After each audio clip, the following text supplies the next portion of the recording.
அனைவருக்கும் வணக்கம். தெய்வீக பலன்கள் சேனல் சார்பாக தங்களை அன்புடன் வரவேற்கிறோம். இன்று நம் காணொளியில் காண விரும்புவது, மரணம் அடைந்த பின்பு இறந்தவர் ஆன்மா என்னவெல்லாம் செய்கிறது, கருட புராணத்தில் உள்ள அதிர்ச்சி தகவல்கள் என்னதான் என்பதை பற்றி இந்த காணொளியில் பார்க்கலாம். வாருங்கள் காணொளிக்கு செல்லலாம். மறக்காமல் ஒரு சப்ஸ்கிரைப் செய்யவும்.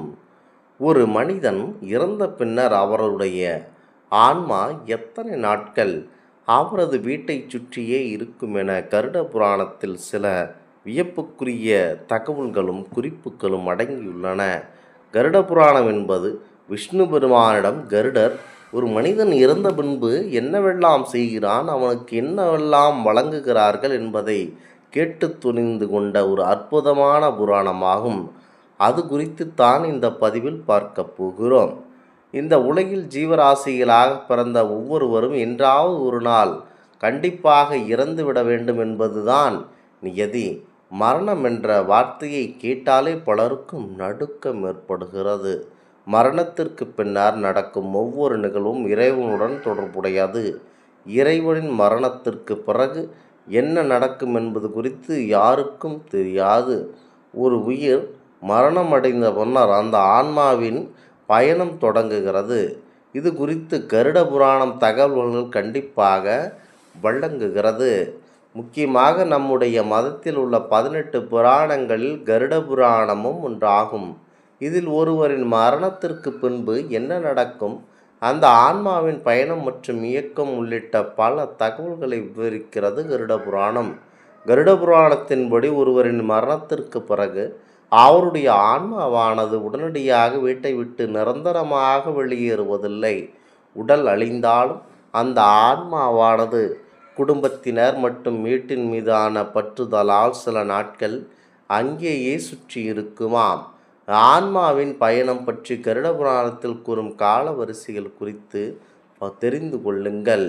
முதலில் ஒருவர் இறந்தவுடன் யம தூதர்கள் அவரது ஆன்மாவை பிடித்து யமலோகத்திற்கு அழைத்து செல்லுவார்களாம். அங்கே அந்த ஆன்மாவின் பாவ புண்ணிய கணக்குகள் சித்திரகுப்தரனால் சரிபார்க்கப்படுகிறது. இந்த முழு முதல் பயணம் மிக குறுகிய காலமே கண்டிப்பாக நீட்டிக்கும். கணக்குகளை பார்த்த பிறகு யமதூதர்கள் ஆன்மாவை மீண்டும் அவரது சொந்த வீட்டிற்கு கொண்டு வந்து விட்டுவிட்டு செல்வார்களாம்.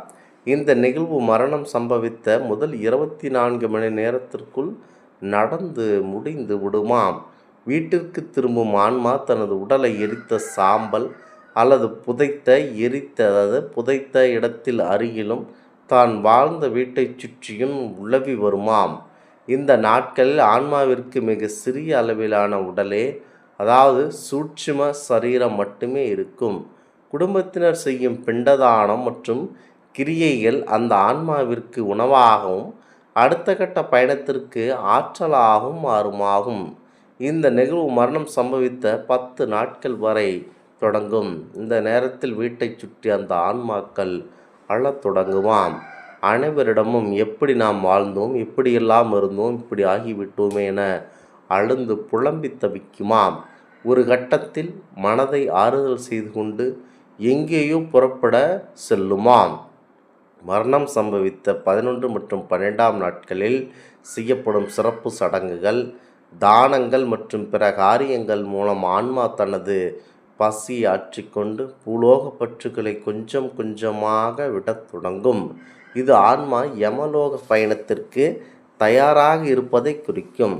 இந்த காலகட்டத்தில் நாம் செய்யும் பூஜைகள் மற்றும் மாலையில் ஏற்படும் விளக்குகளின் வெளிச்சத்தின் துணை கொண்டு ஆன்மா யமலோக பயணத்திற்கு தன்னை தயார்படுத்தி கொண்டிருக்கும்.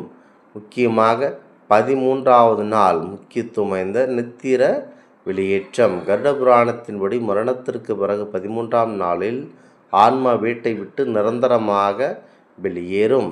வீட்டை விட்டு மட்டுமல்லாமல் இந்த பூலோகத்தை விட்டு நிரந்தரமாக விலகிச் செல்லும். 13ஆம் நாள் செய்யப்படும் சடங்கிற்கு பிறகு யமதூதர்கள் ஆன்மாவை யமலோகத்தை நோக்கி அழைத்து செல்ல தொடங்குவார்கள். இந்த பயணம் சுமார் 47 நாட்கள் அல்லது சில மாத நூல்களின்படி 1 வருடம் நீடித்து ஆன்மா தன் அடுத்த நிலையை அடையும். முக்கியமாக சுருக்கச் சொல்ல வேண்டுமென்றால், மரணமடைந்த முதல் நாளில் யமலோகம் சென்று திரும்பும் ஆன்மா 13 நாட்கள் வரை தன் வீட்டிலேயே தங்கியிருக்கும்.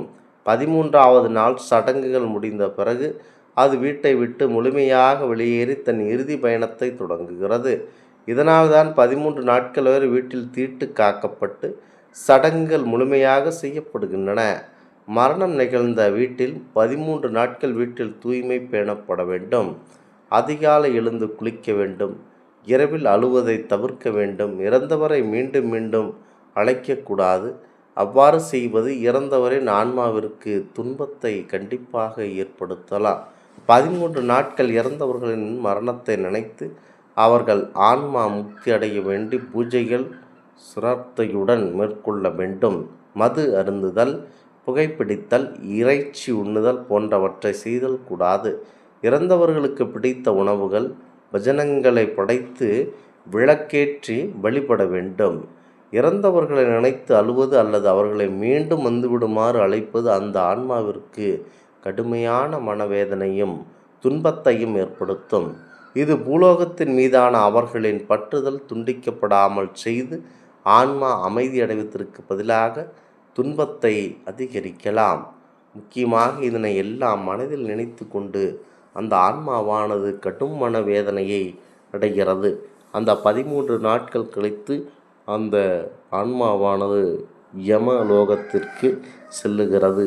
அங்கே சென்று அவர் பாவ புண்ணிய கணக்கிற்கேற்ப யமலோகத்தில் இருக்கலாமா அல்லது சொர்க்கத்திற்கு செல்ல வேண்டுமா என சித்திரகுப்தரும் யமரும் தூது கண்டு செயல்பட்டுகிறார்கள். இந்த ஆன்மீக தகவல் உங்களுக்கு பிடித்து இருந்தால் தெய்வீக பலன்கள் சேனலை கண்டிப்பாக சப்ஸ்கிரைப் செய்து கொள்ளவும். மீண்டும் ஒரு நல்லதொரு காணொளியில் உங்களை சந்திக்கிறோம். நன்றி, வணக்கம்.